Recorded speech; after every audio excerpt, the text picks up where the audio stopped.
We try to keep the vigor moderate. Now, in California, where they have control of water, that's quite easy to do. They just kind of tweak it by irrigation. We don't have control of water. So some years we might get more growth than others, which is how I've learned about cover crops. And this grass here is called creeping red fescue. And I plant that in the vineyard and I let it regulate according to how the vine growth. If vine growth is very fast, I let the grass grow more to compete with the vine. If it's very slow, I might till or herbicide the grass in order to not compete as much. The cover crop is the main way. The weed competition is the main way that we control.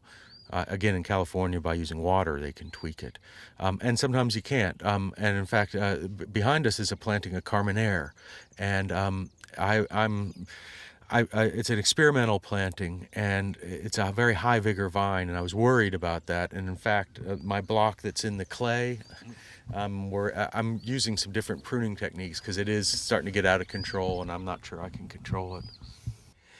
Jim, this is gorgeous. The way the hills just sort of roll over each other. You've got these things. This is all a lyre trellis right here. Is that correct? Yeah, in front of us is the lyre. It's called the French lyre system, even though they rarely use it in France. It was kind of developed in Bordeaux. And it's back in the late 80s, early 90s, we planted a lot of our vineyards on this system. I don't use it much anymore. And the reason is our vines were growing very vigorously. Again, mentioning the rainfall, abundant rainfall and the clay soils that give a lot of vigor. So the idea was to take all that inherent natural vigor and divide it into two separate training systems, meaning the same vine, and they're split into two distinct canopies, like two different solar panels. The way the lyre works is that, as you can see, this is one grapevine, but it's split immediately into two different panels, if you will. And of course, in the wintertime, it's hard to visualize this, but this series of wires here will be one panel where we'll train the shoots up, and we'll be very meticulous about making sure that it stays very thin and it's a distinct panel.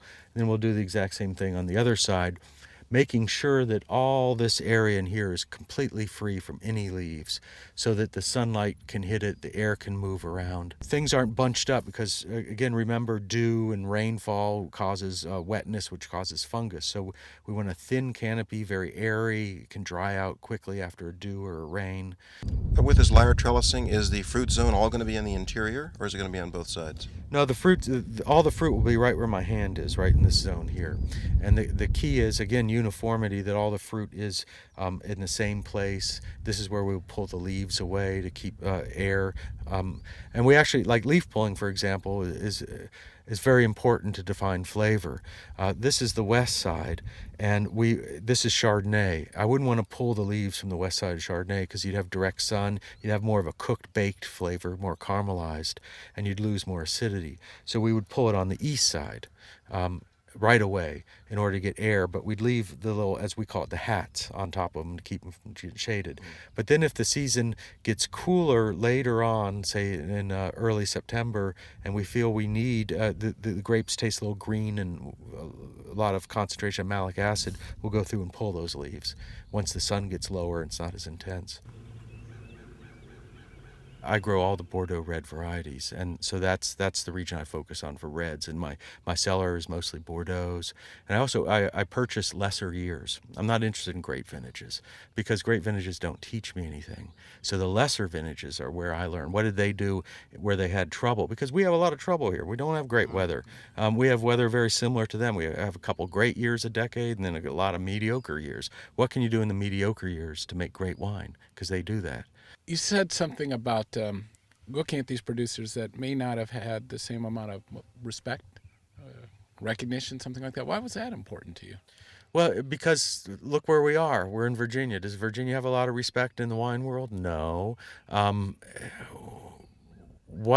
So I'm sort of in the same situation. I'm much further behind. I mean, these people have been doing it for generations. So, I'll never catch up to them.